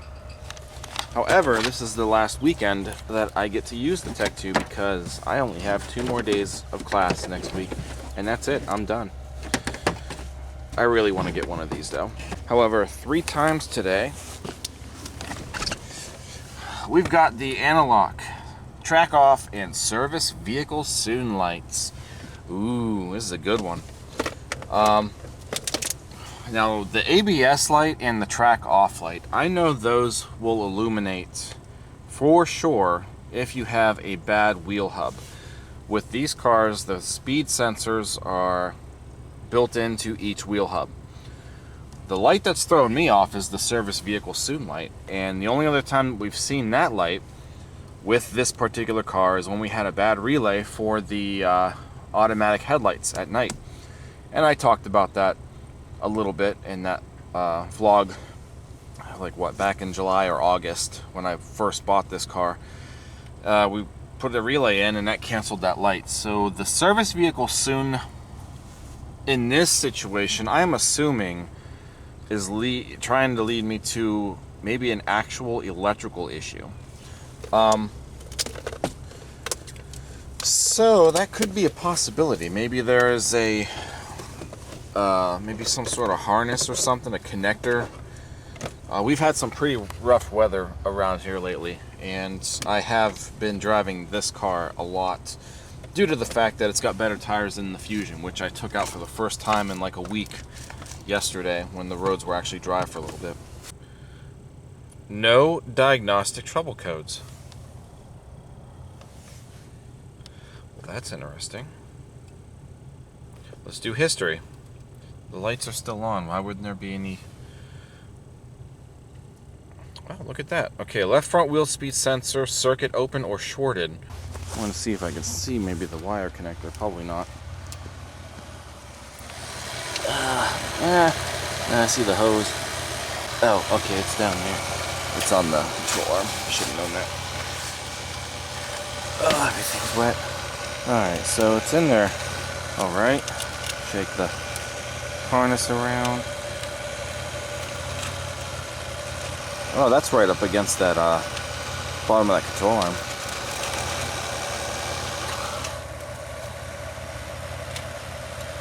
Oh, you know what? That connector's not even... It's like loose. It's not even held on to anything. Yeah, I can wiggle the entire connector. Usually there's like a Christmas tree or something, I think, that keeps it from moving around. So I'm wiggling everything around over here. Try to get it over here.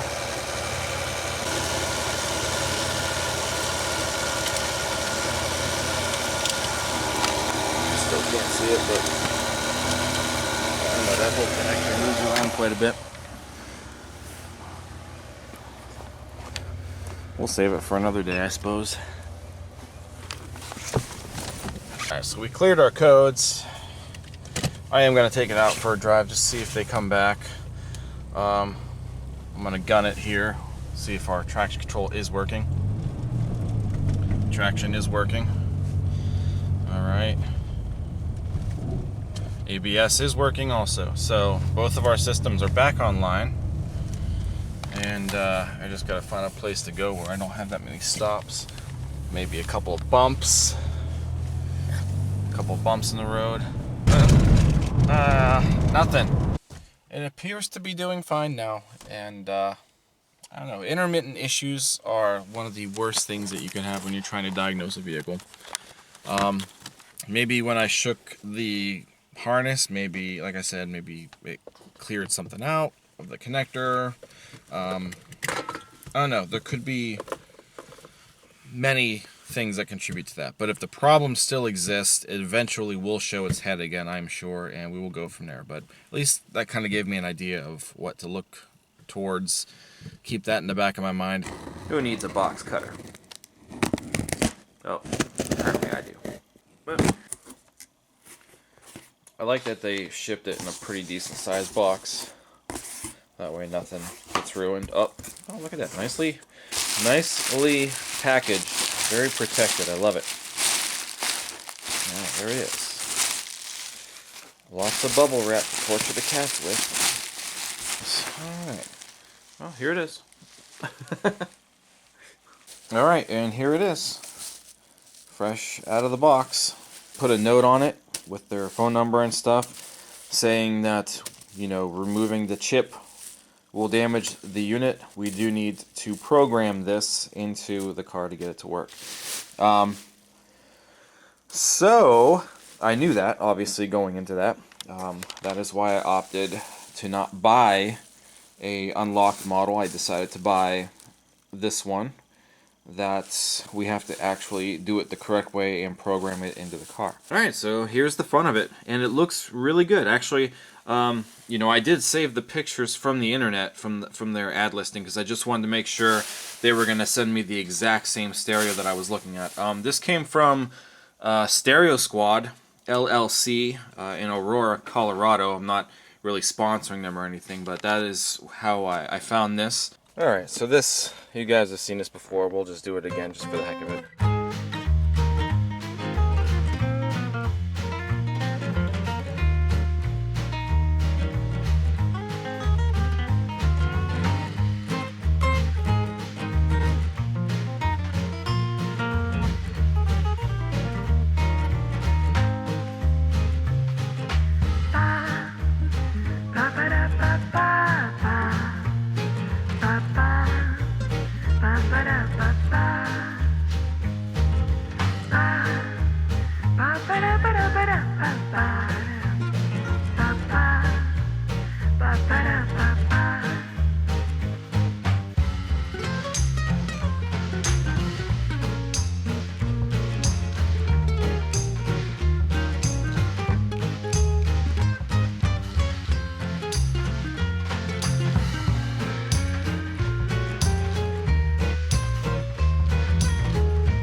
So it's out. And here's our new one.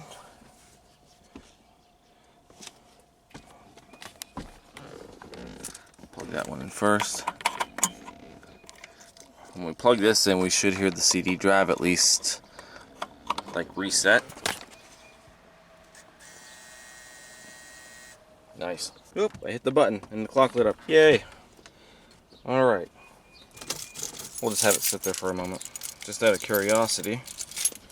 Wrong set of keys. Let's see what happens when it's in the on position. Monsoon and locked. But it looks like it's working.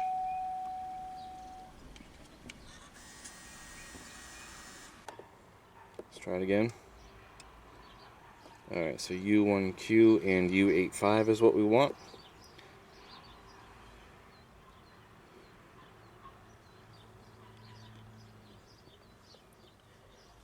The theft lock light is out, and it doesn't say locked on there anymore.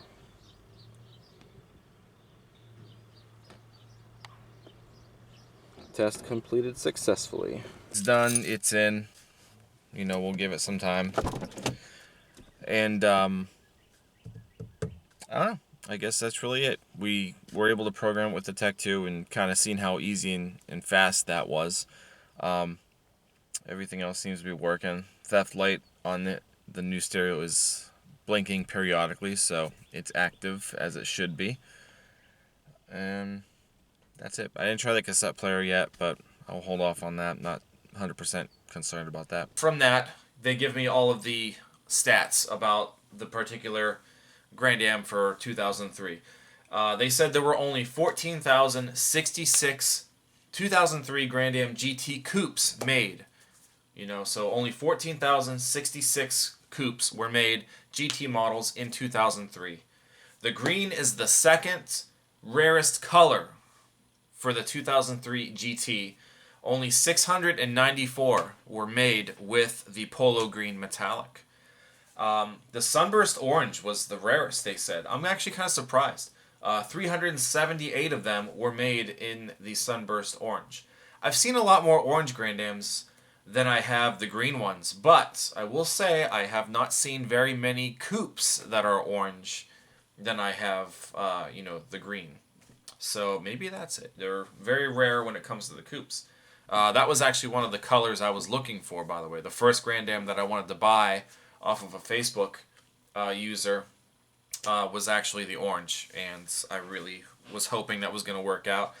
But they never got back to me, unfortunately. So all it needed was a steering rack. That's all that thing needed, apparently. Out of the 694 green Grand Am GT coupes for 2003, only 461 of them came equipped with the light gray cloth interior that mine has.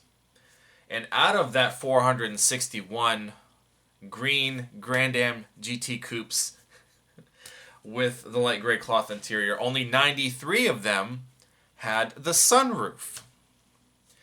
And out of the 93 green Grand Am GT coupes with light gray cloth interior and the sunroof, only 7 of them had the CD and cassette monsoon stereo combo. And then only 5 of those particular 7 were 1SA equipped cars. So my Grand Am is 1 in 5 that have been produced the way that it is. So maybe somewhere out there, there are only 4 other Grand Am GT coupes for 2003 that are polo green metallic with light gray cloth interior, has a sunroof, the 1SA package, and the monsoon CD and cassette combo.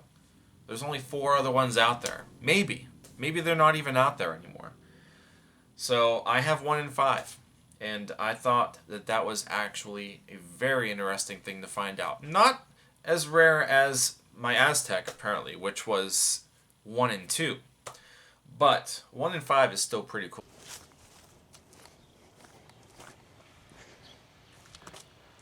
Oh yeah, much better. And all the lights are working.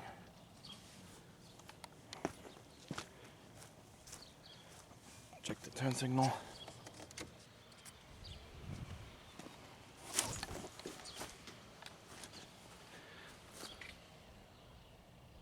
Okay. It's kind of weird because now this one looks yellower compared to that one. But this is also dirty. So it's also dirtier. Needs to be cleaned. But oh, it looks so much better. So much better compared to that.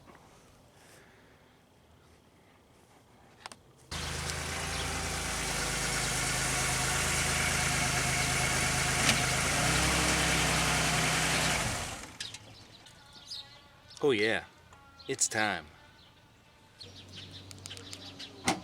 Time for some brakes.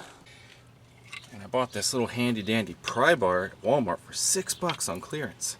I had it at work, haven't used it once. Bring it home. Look at that, we can use that. Use it here at home. Now we gotta get the caliper bracket off. These pads were in there so loose. That's really surprising. So both of them came off. Put the caliper bracket on. I didn't tighten it up yet, but getting the pads to stay on there is actually a lot easier in this application. So now we just got to tighten up the two 13s, or ½ inch, I guess. So now we can get the caliper itself back on. Probably gonna need both hands again because everything's so loose with the rotor and the pads and whatnot.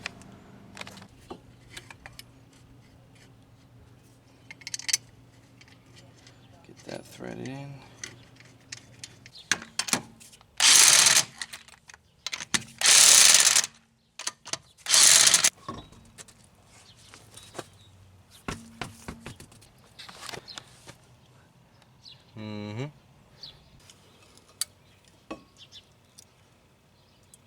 Ooh, this caliper is extremely tight.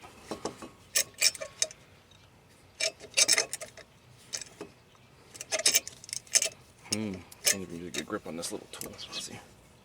I mean, it's going in, but wow. Yeah, you can really hear it. It sounds like it is on that side.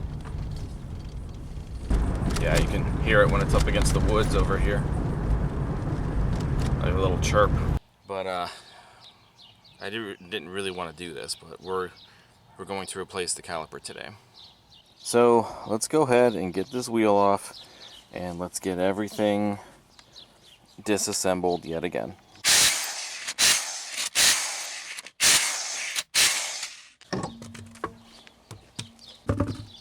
Wheels off. People are probably wondering, am I going to bench bleed this? Am I going to, you know, what am I going to do to bleed this? Honestly, nothing.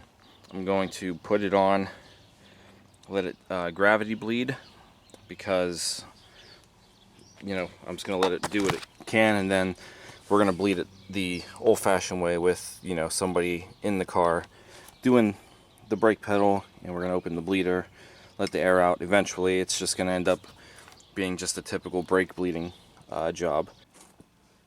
Alright, hold it. I'm holding. Okay, I can feel it. And all the way to the ground. Alright.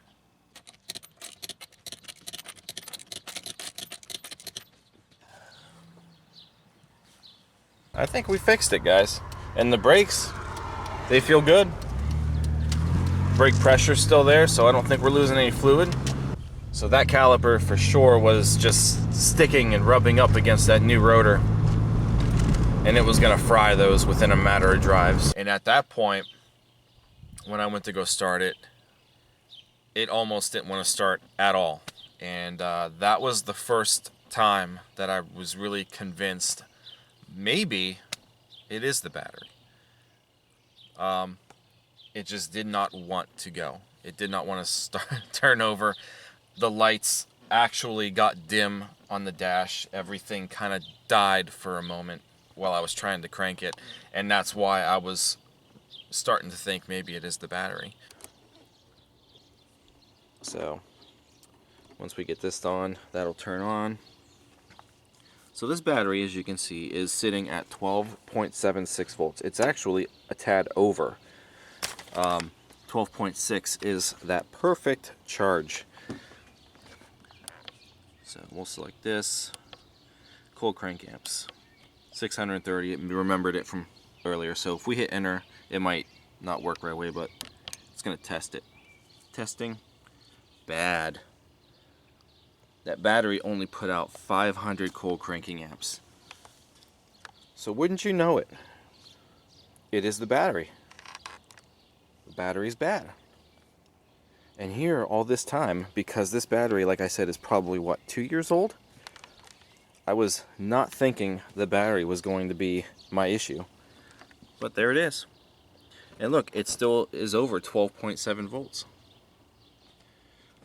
But when this little guy put a load on this battery, it only pulled 500 cold cranking amps out of it and deemed the battery bad.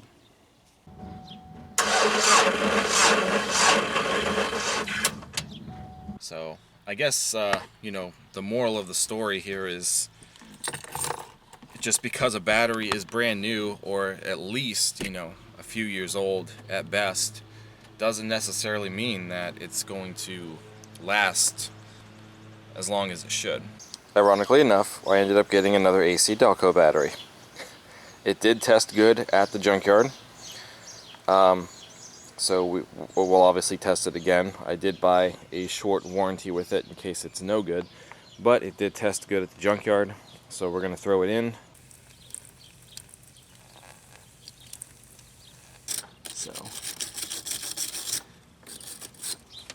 So we'll start it up. We'll do cranking. We'll go ahead and start it and see what our cranking voltage was. We don't have to put this air tube on yet. It's still good to go. See if the starter sounds better.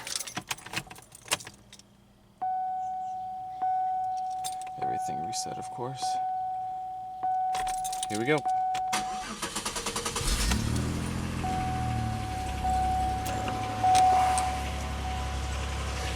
Sounded normal to me. It cranked at 11:16, so that's good. This tail light. Now, I don't know if I mentioned this to you guys or not, but this tail light has a burnt out reverse light, and I replaced the bulb, but when I replaced the new bulb, you know, I noticed the socket was all corroded, and there's water getting into this lens. It may have been getting into it from the time that I bought the car, you know, last year, I don't know. And yeah, so as you can see, they all work except for this one. And that's a brand new bulb in there. This lens actually came off of a 2000 Grand Am GT. And I don't know if it's the original for how old that one was. That Grand Am, actually, for it being in the junkyard, was in pretty decent shape. So maybe it is, I don't know. But, you know, it looked okay. Didn't see any signs of water. There might be water in it, or have gotten into it, I don't know. It was $21. We're just gonna swap it. The circuit board's with it. There's the circuit board, one plug. Just get it to sit there.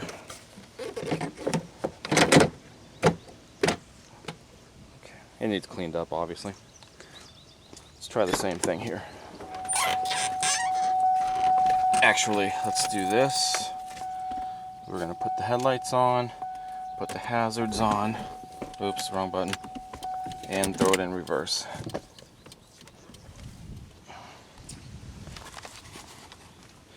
Hey, look at that. And it looks like all the other lights are working. I just gotta check to see if the actual brake light works. So I'm gonna have to step on the pedal and rely on this camera to show me the footage of those lights getting brighter when I step on the pedal.